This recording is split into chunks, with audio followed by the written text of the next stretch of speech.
Shalom Bapak Ibu Saudara yang dikasihi Tuhan. Bagaimana kabarnya? Saya percaya semua tetap dalam keadaan baik dan selalu dalam perlindungan Tuhan. Sebelum bersama-sama kita merenungkan kebenaran firman Tuhan, mari kita berdoa. Tuhan, kami bersyukur untuk hari ini, buat setiap kesempatan yang Tuhan berikan bagi kami. Saat ini kami akan bersama-sama untuk membaca firman-Mu, kami bersama-sama untuk merenungkan firman-Mu. Mari Engkau tolong kami Tuhan, supaya firman-Mu boleh benar-benar kami mengerti. Dan terlebih Tuhan, ajarkan kami, mampukan kami untuk melakukan setiap kehendak dan rencana-Mu sesuai dengan kebenaran firman-Mu yang kami dengar hari ini. Terima kasih Tuhan, kami siap untuk bersama-sama menerima berkat yang datangnya dari Tuhan melalui firman-Mu pada hari ini. Di dalam nama-Mu, Tuhan Yesus Kristus, kami sudah berdoa dan mengucap syukur. Haleluya. Amin. Baik Bapak Ibu Saudara yang dikasihi Tuhan, kita akan bersama-sama buka Alkitab kita di dalam Matius pasal yang ke-19, ayat yang ke-27 sampai dengan yang ke-30. Upah mengikut Yesus. Lalu Petrus menjawab dan berkata kepada Yesus, "Kami ini telah meninggalkan segala sesuatu dan mengikut Engkau. Jadi apakah yang akan kami peroleh?" Kata Yesus kepada mereka, "Aku berkata kepadamu, sesungguhnya pada waktu penciptaan kembali, apabila Anak Manusia bersemayam di tahta kemuliaannya, kamu yang telah mengikut Aku akan duduk juga di atas 12 tahta untuk menghakimi ke-12 suku Israel. Dan setiap orang karena namaku meninggalkan rumahnya, saudaranya laki-laki atau saudaranya perempuan, bapak atau ibunya, anak-anak atau ladangnya, akan menerima kembali 100 kali lipat dan akan memperoleh hidup yang kekal. Tetapi banyak orang yang terdahulu akan menjadi yang terakhir, dan yang terakhir akan menjadi yang terdahulu." Puji Tuhan, saya akan memberikan tema renungan hari ini, yaitu janji apa yang didapat saat seseorang mengikut Tuhan. Perikop ini dibuka dengan pertanyaan Petrus di ayat yang ke-27. Lalu Petrus menjawab dan berkata kepada Yesus, "Kami ini telah meninggalkan segala sesuatu dan mengikut Engkau. Jadi, apakah yang akan kami peroleh?" Dan di ayat yang ke-28 Tuhan Yesus menjawab, "Aku berkata kepadamu, sesungguhnya pada waktu penciptaan kembali, apabila Anak Manusia bersemayam di tahta kemuliaannya, kamu yang telah mengikut Aku akan duduk juga di atas 12 tahta untuk menghakimi ke-12 suku Israel." Tuhan Yesus mengatakan bahwa mereka, yaitu para murid ini, telah rela meninggalkan segala sesuatu untuk mengikut Tuhan. Dan mereka akan mendapatkan kemuliaan bersama-sama dengan Kristus nantinya. Tidak hanya itu saja, Tuhan juga memberikan janji yang begitu besar buat orang percaya dan dengan rela hati mau meninggalkan ladang ataupun keluarganya untuk mengikut Tuhan.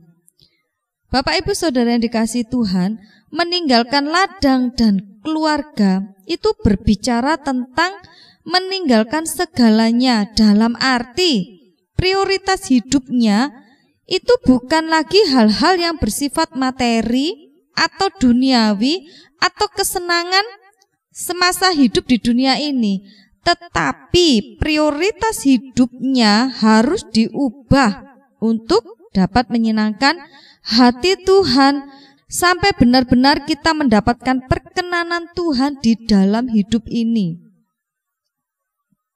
Lalu apa saja janji yang Tuhan berikan ketika seseorang yang dengan rela hati mau meninggalkan ladang dan keluarganya? Yang pertama, janji yang diberikan Tuhan adalah pemeliharaan Tuhan. Tuhan tahu kita sudah tinggalkan ladang untuk mengikut Dia. Kalau ladang atau pekerjaan itu tidak lagi kita tangani, pertanyaannya sekarang, bagaimana kita nantinya akan memenuhi kebutuhan hidup kita. Bapak Ibu Saudara yang dikasihi Tuhan, jika Tuhan sudah berjanji akan memelihara hidup kita, Tuhan pasti akan menggenapinya dengan sangat sempurna.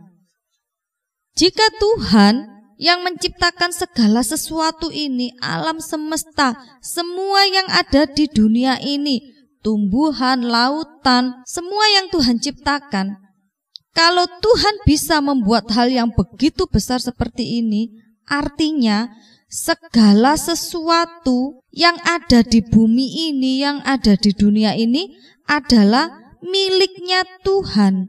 Terus, kenapa kita harus khawatir?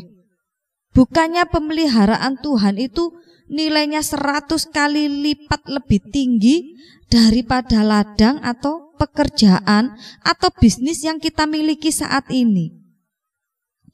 Bekerja tidak apa-apa, tapi ingat, prioritas utama kita biarlah tetap Tuhan. Jangan sampai karena pekerjaan kita itu sudah nyaman, bisnis kita sudah mapan, semua sudah berjalan dengan baik, akhirnya pikiran dan waktu kita itu habis di pekerjaan atau bisnis kita yang sedang berkembang. Dan akhirnya kita tidak ada lagi waktu bersama Tuhan. Itu yang Tuhan tidak mau. Percayai saja pemeliharaan Tuhan ketika kita berkomitmen, ketika kita sudah memutuskan untuk lebih memprioritaskan Tuhan daripada pekerjaan kita. Waktu kita lebih banyak kita buat untuk bersaat teduh bersama Tuhan. Percayai, pemeliharaan Tuhan itu loh tidak pernah bisa dibatasi oleh apapun juga.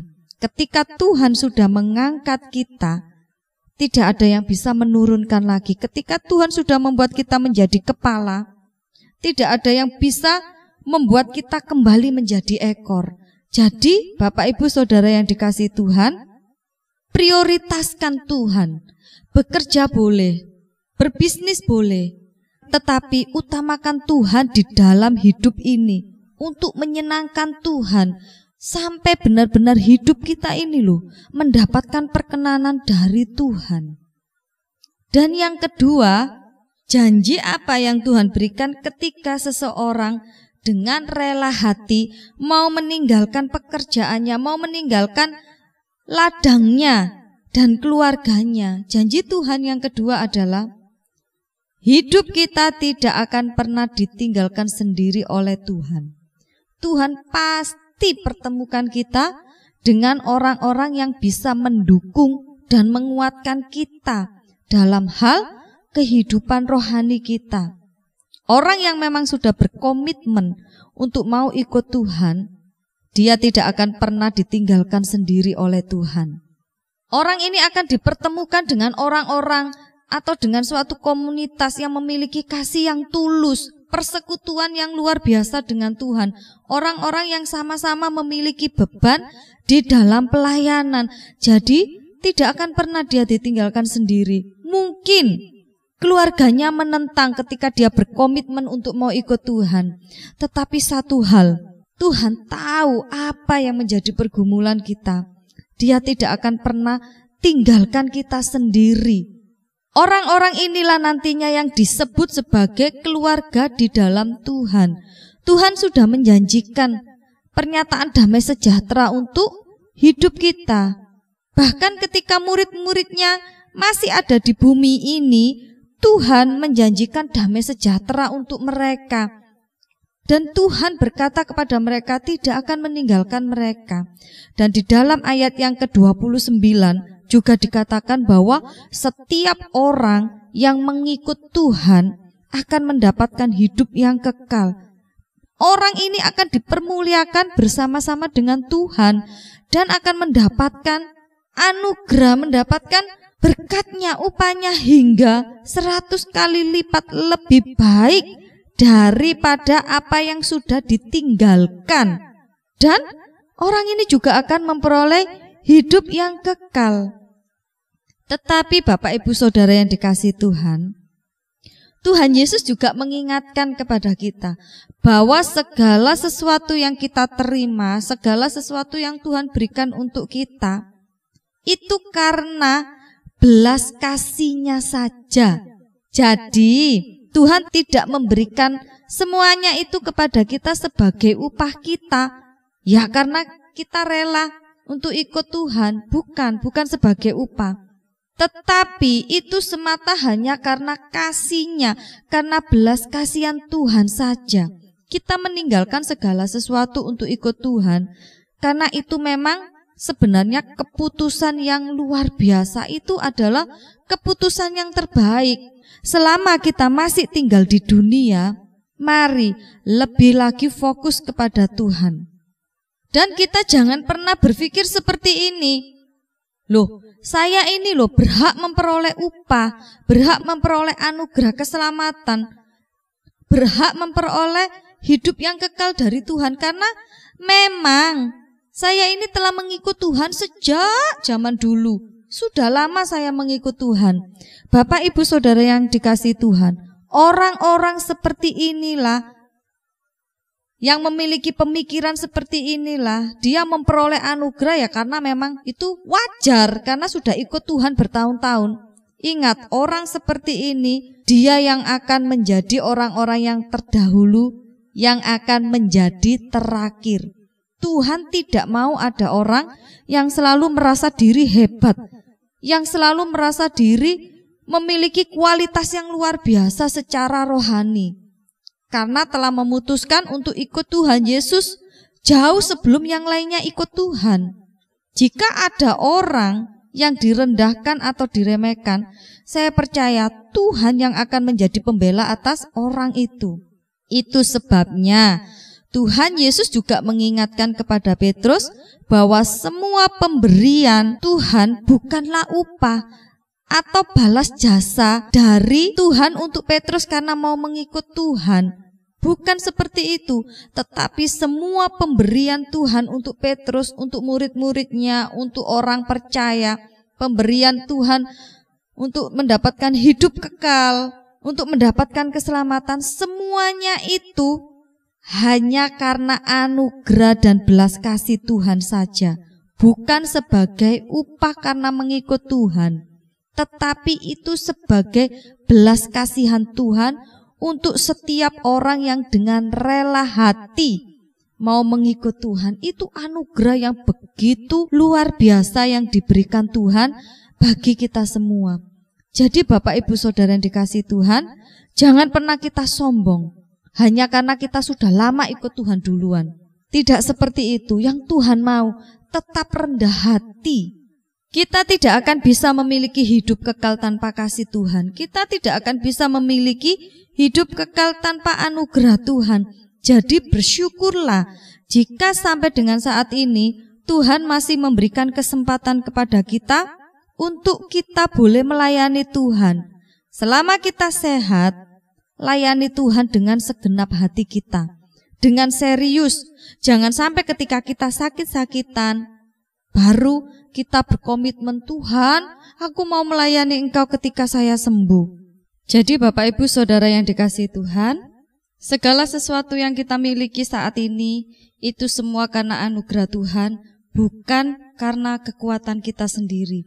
Setiap orang yang mau dengan rela hati, berkomitmen, mengikut Tuhan, meninggalkan hal-hal yang bersifat duniawi, orang itu akan mendapatkan upahnya. Yang pertama, dia akan mendapatkan pemeliharaan Tuhan sesuai dengan janji Tuhan. Yang kedua, dia tidak akan pernah ditinggal sendiri oleh Tuhan, karena Tuhan selalu menyertainya. Puji nama Tuhan, demikian yang bisa saya bagikan. Mari kita berdoa. Tuhan, tolonglah kami untuk melihat kemuliaan yang Tuhan janjikan kepada kami. Biarlah kesadaran akan segala janji Tuhan ini terus menguatkan kami untuk mengikut Tuhan dengan kerelaan hati kami, dengan kesetiaan kami, dan penuh ucapan syukur yang keluar dari hati kami untuk Engkau Tuhan. Kami tahu segala yang kami miliki saat ini, itu semua karena anugerah dan kasih Tuhan di dalam hidup kami. Tuhan Yesus, beri kami kemampuan juga untuk terus merendahkan diri kami di hadapan-Mu. Karena kami tahu Tuhan, harusnya kami tidak layak, tetapi karena kasih-Mu Tuhan, Engkau melayakkan kami untuk datang di hadapan-Mu. Sehingga Tuhan, kami terus memohon belas kasihan Tuhan untuk memimpin kami, memberikan hikmat kami, bagaimana kami harus bersikap untuk menjadi orang-orang yang mengasihi Engkau. Terima kasih Tuhan, terima kasih. Kami menyerahkan hari ini ke dalam tangan-Mu. Kami percaya oleh karena kasih-Mu, oleh karena anugerah-Mu kami mendapatkan kemenangan. Di dalam nama Tuhan Yesus Kristus kami sudah berdoa dan mengucap syukur. Haleluya, amin. Tuhan memberkati kita semua.